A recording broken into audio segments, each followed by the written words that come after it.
Hello everyone, in this video we are going to learn about static variables. Static variables belongs to class rather than any objects. That's why these static variables are also called as class variable, and we can use any data type for declaration of these static variable. So static variable are declared just like as a normal variable, but only we have to use static keyword in front of those variables. So here you can see that we are taking one example where we have created one sample class. In this sample class we have taken one static variable and its name is count.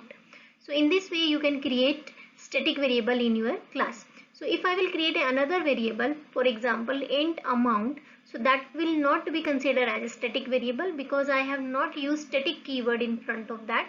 So that variable will be called as instance variable.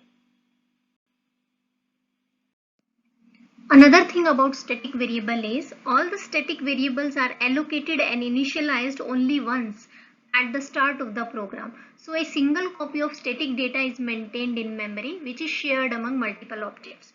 And each and every object will do the updation on that single copy only. For example, here we have created two objects. One is S1 and second is S2. So both the object will do the updation on a single copy of the count, which is created only once at the start of the program. Now we will try to see the concept of static variable with help of one example. This example is written in Java language where we are creating a one class and its name is sample. In this sample class we have taken a one static variable and we have taken three methods. One is increase. The increase method is increasing the value of count, and display method is displaying the value of count on display device. And in main we will create an object of that sample class so that we can access the members of that class. So for example, if I am creating a first object of this class, that is sample s1 is equals to new sample.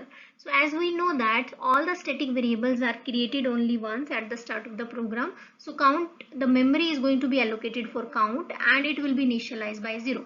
So when I will call s1.increase, at that time s1 object will do the updation on that single copy of the count and it will increase the count by 1. So when I will display s1.display, at that time I will see the count value will be displayed as a 1.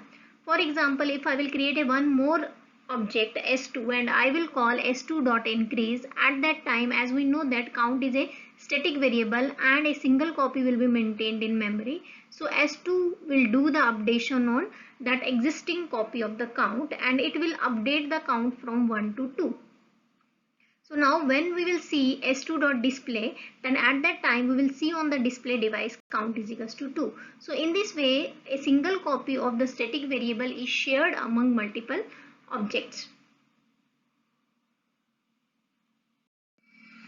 These are the references you can go through for more detail on static variables. Thank you for watching the video.